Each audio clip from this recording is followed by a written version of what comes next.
Hey everybody, and welcome back to Wednesdays with Watson. And if you've been following my journey by now, you know that my name is Amy Watson and I am your host. Today we continue with Season 1 of our podcast, Wednesdays with Watson, PTSD, Jesus and Me, with a portion of my story and a subject that has been on my heart, but I've always felt massively unqualified to even attempt to tackle this subject. But as has been the case with this entire podcast experience, I'm usually just the one typing the words that gets recorded by a voice that sounds like mine, but the words often aren't. This is an endeavor that I take seriously, and my prayer is that whatever lands on your phone is exactly what you need. I will attempt to tell you the story of how I learned and am learning to forgive the trauma makers. It's a question I get asked a lot, and I never really have a good answer. But I will try to share my heart with you, as it is the desire of mine for you to know what forgiveness is not as much as maybe what it is. And so maybe together we can figure a little bit about what both of those things are. In deference to my fellow PTSD patients, survivors, especially as it pertains to domestic violence, I do want to mention that I share part of my domestic violence story in this episode. I have made every effort to be as vague as possible. We will put the timestamp in the show notes in case you just want to skip those 2 minutes. Before we dive into this subject, please make sure that you guys hit that subscribe button and throw some stars or a review. The podcast is getting recognized without much promotion, and that is because of you. So please keep sharing this message, as the impact of a small decision to like it or share it or review it could make this podcast land on the phones of people you don't even know. I would also love it if you would follow all social medias. My Instagram is author Amy Watson. Facebook and Twitter is Amy Watson Author. And then, of course, my website, amywatsonauthor.com. Now, come on with me as we start a little journey down memory lane. A little more of my story and the night that changed everything, prompting me to ask a question that changed even more. And then capstoned by an experience that only the star of the story could write. Let's see if we can figure out what this forgiveness thing is all about. Because as the lyric in the blockbuster Hamilton says, forgiveness, can you imagine? What if we understood it and practiced it as much as humanly possible? Can you even imagine? Here we go. Let the healing continue.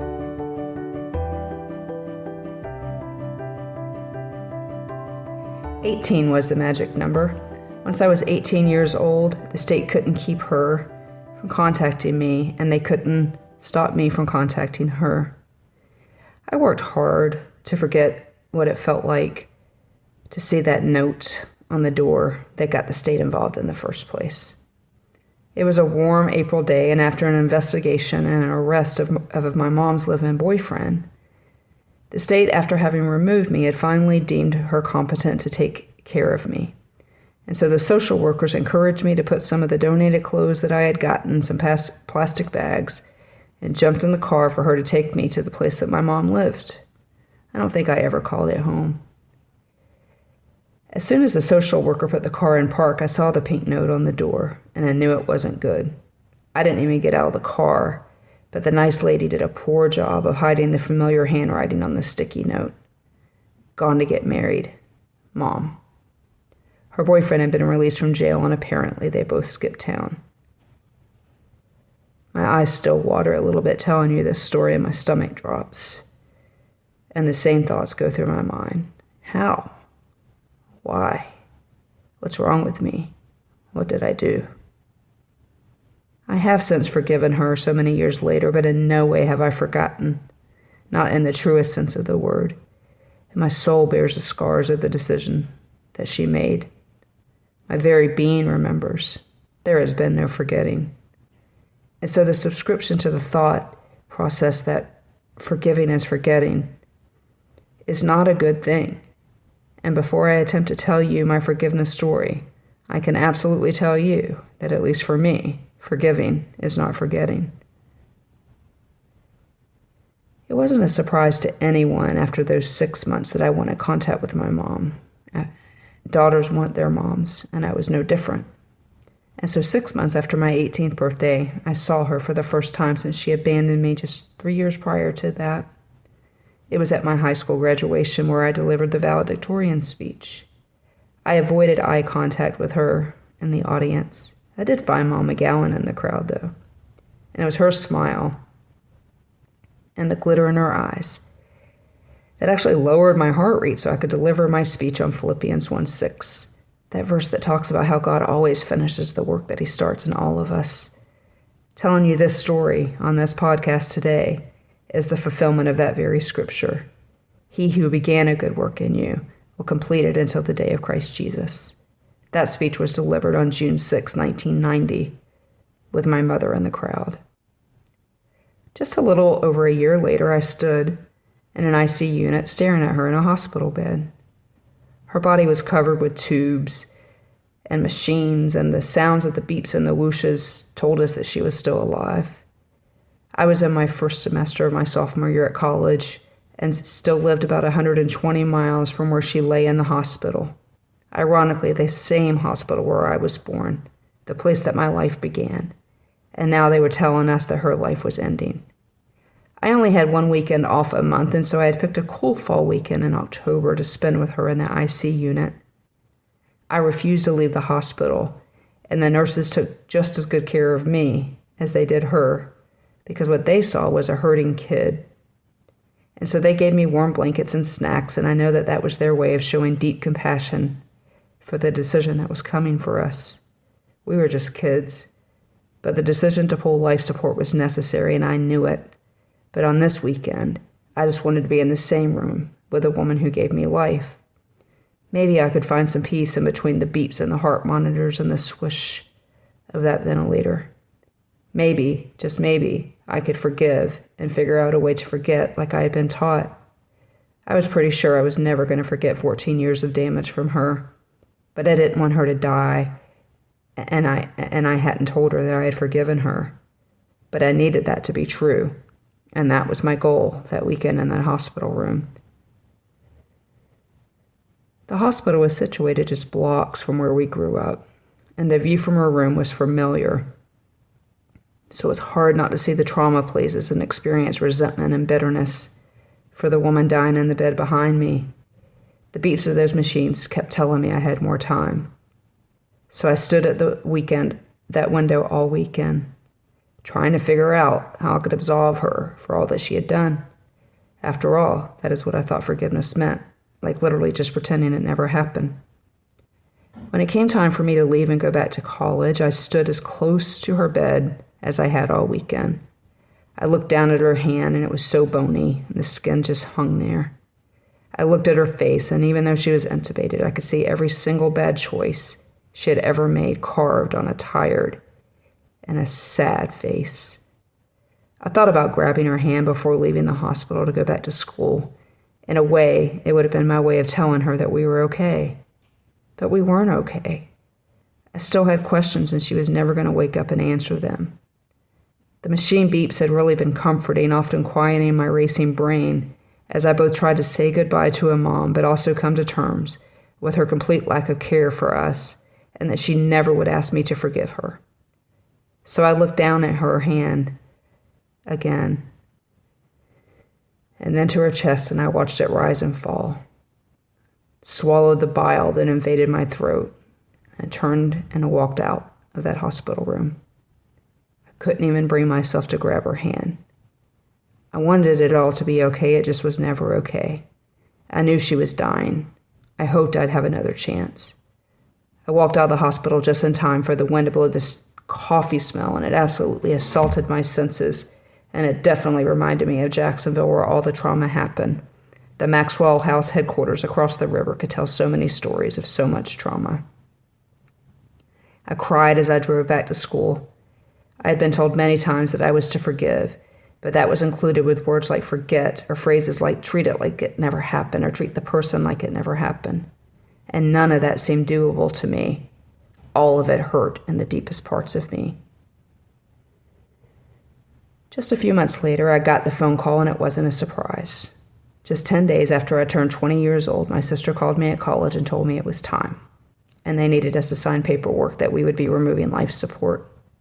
I wasn't even old enough to rent a car to drive to them, but I was faxing paperwork to the hospital giving them permission to remove life support. By the time I made it to Jacksonville the next morning, she was already gone. She lived 50 minutes off of that life support machine. We did the best we could to have some sort of memorial service for her, but it was all very obligatory, and I couldn't wait to get out of Jacksonville. I had no idea the darkest days were still very much in front of me. As I attempted to grieve the death of my mama, I often was riddled with guilt of that memory of refusing to grab her hand. I was and am so sad that she stepped into eternity thinking that I had not forgiven her, because she was right, I had not. At least I had not made any formal, quote, transactions to do so, and in my mind, her exit off the planet kind of made forgiving her inconsequential, and I was still operating under a faulty definition of forgiveness, too. I could not meet those standards of forgiveness, so I stopped trying. I went back to school and did what I do. I hit the gas. I lived life wide open, avoiding thinking of my mom or my unforgiveness. I did, though, make a vow to never leave things unresolved with another person again. And no matter how badly that person hurt me, I would immediately, quote, forgive. Whatever that meant, I was there for it, and strove to avoid conflict at all costs. I never wanted to feel that pain of regret again. Just 2 years later, I had married and was hopeful of a life that was different than the one I had lived. I was never the girl that dreamt of a wedding or a family. Every day seemed like a bonus to me. So when I met John Watson, I leaned into it and determined to be loved and to love with everything I had too. And I had my companion of regret that would make me better at relationships, that would make me more worthy, that would make things bad not happen. I was still so determined to never feel the regret of unforgiveness again, so if those things happened, I was immediately going to let it go. But I tried to be perfect. I wanted to be everything he wanted and needed. He had demonstrated verbal abuse long before the first physical hit. I just absorbed the pain of his words, but determined not to hold it against him, or forgive him, or whatever would make me feel less fearful of that regret again. I loved him, and I did not want to keep records of his wrongdoings. I wanted my love for him to be the 1 Corinthians 13 kind of love. I even had that passage read at our wedding. And so I worked hard to overlook all the things in my, quote, forgiveness of his abusive behavior. I kept myself in that line of fire. And in a domestic violence situation, this can be deadly. This is how I understood forgiveness. We forgive, and we move on with life. And so that is what I tried to do. And now I realize that those definitions is not forgiveness, and often dangerous. Then the first hit from him came. Nothing prepares you for that first hit. I really can't explain how confused I was. It didn't stop after the first hit on that first day. It only ended after he locked me out of the house after dragging me to the door. The bleeding in my ear had just finally stopped by the time he was knocking at the neighbor's door where I went. And he acted like nothing ever happened. And in my mind, the throbbing nose and the bruise on my head felt like nothing of the regret of withholding forgiveness. And so I just marched on. But that first hit has a strong fingerprint on my soul.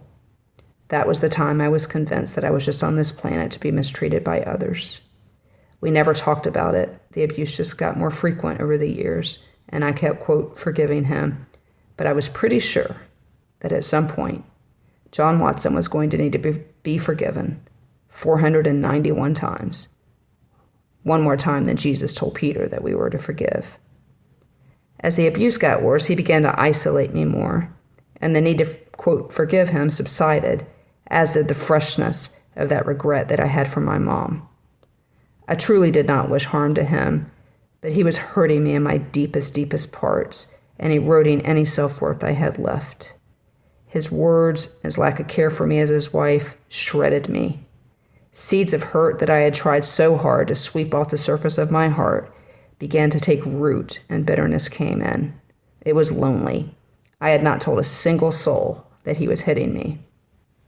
One night, I was sitting in the balcony of North Jacksonville Baptist Church at a Stephen Curtis Chapman concert. I was there with a college buddy, and it felt good to be in a church. I hadn't been in one for a while. I enjoyed the concert, but at the end, I found myself literally unable to move, literally stunned, and my shirt was soaked, and my tears was what soaked them.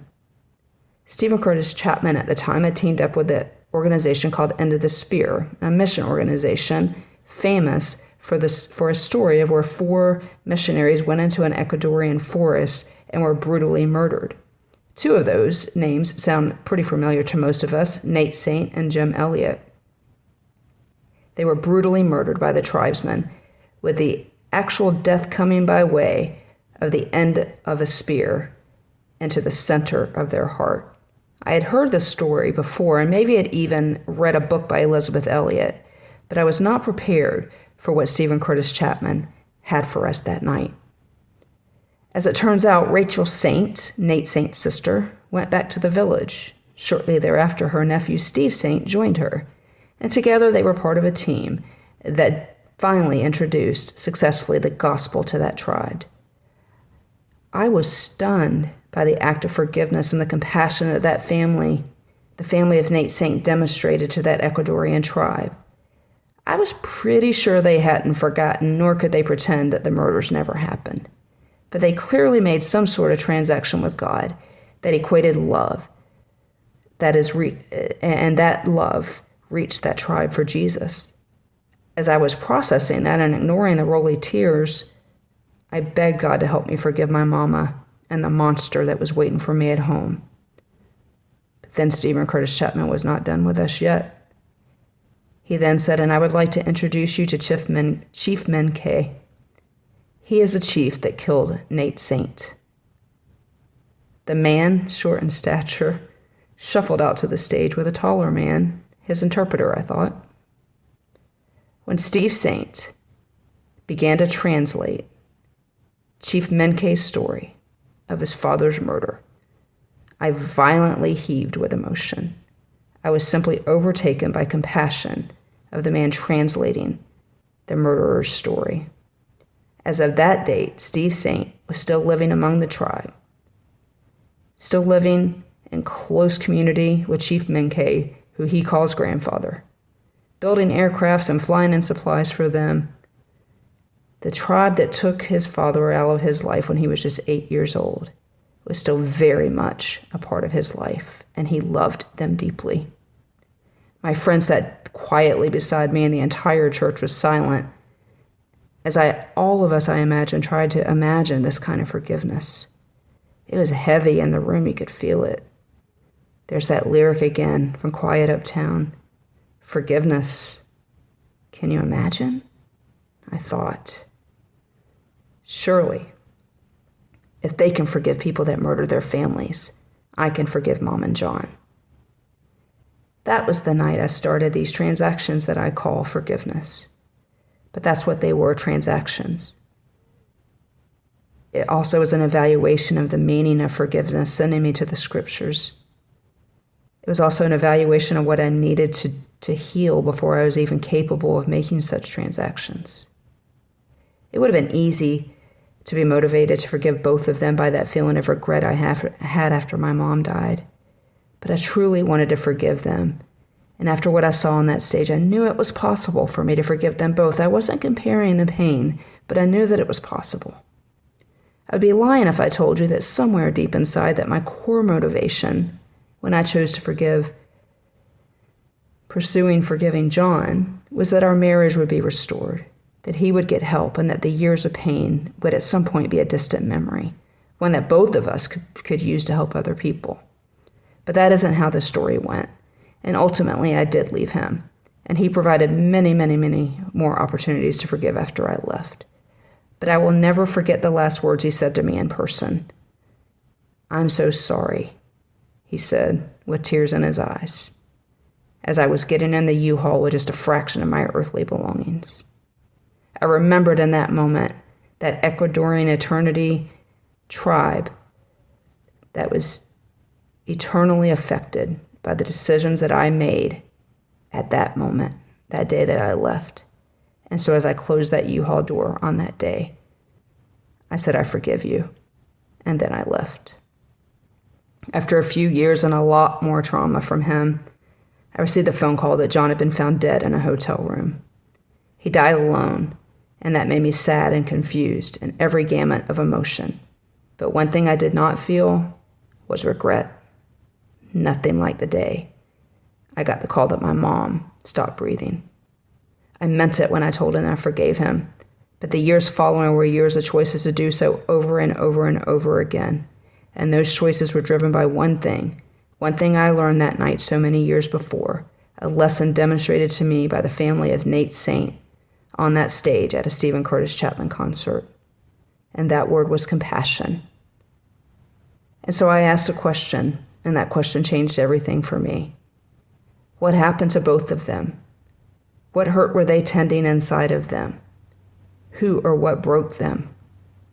Those genuine questions turned into real compassion for both of them. I will never know the answers to the questions, even though I hope one day to get them, at least from John or from family members, but the answers are not to come. I often tell people that I make transactions to forgive both of them because for me, it was never a one-time deal. The pain both of them dealt for me is real, and it left scars. And so I often have to tend to the compassion in my heart a little more than the hurt in my heart. It keeps the seeds of hurt on top again, easily swept away by the gift and the broom of compassion. A few years ago, I was sitting at a Maundy Thursday service at a church in Lecanto, Florida. Lecanto is not my hometown. It is nowhere near my hometown, and the fact that I moved there is kind of a miraculous story in itself. It is a small town situated in a large county with little commercialism, and most people have never heard of it. I tell you that because what happened next was the pinnacle of my decision to focus on compassion for their hurts, thereby healing mine. Because it was a Maundy Thursday service, it was a somber occasion, and the pastor had a huge wooden cross at the front of the church. Each of us lined up with a piece of paper and a nail, with the idea being to nail things to that cross, already covered by it, by what Jesus did for us, but things that we couldn't let go of, things we wanted to symbolically crucify, and more accurately remember who was crucified so that it could all be okay. And so I wrote on my piece of paper, Mom and John, got in line, nailed it to the wooden cross, and made my way back to my seat. I closed my eyes and listened as others hammered their own pain to that cross. It was an amazing experience. And then there was a tap on my shoulder. "Amy, I want you to meet someone," my friend said. I'd shared that end of the Speer story with her for good reason. Her name was Ann Saint, and she was Steve Saint's daughter-in-law. We had somehow landed in a church where the Saints were members. She reintroduced me on that day to Steve Saint, but then I saw the man standing beside him, Chief Mincayani, the man who shoved the end of that spear into the chest of Nate Saint. He was standing right there in front of me in a big church in a little town in Florida, right next to Steve Saint, who was translating for him. I was stunned.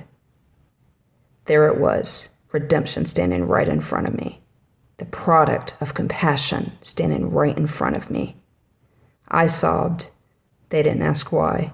It didn't matter. I was stunned at the opportunity to meet this man whose life had been transformed by Jesus.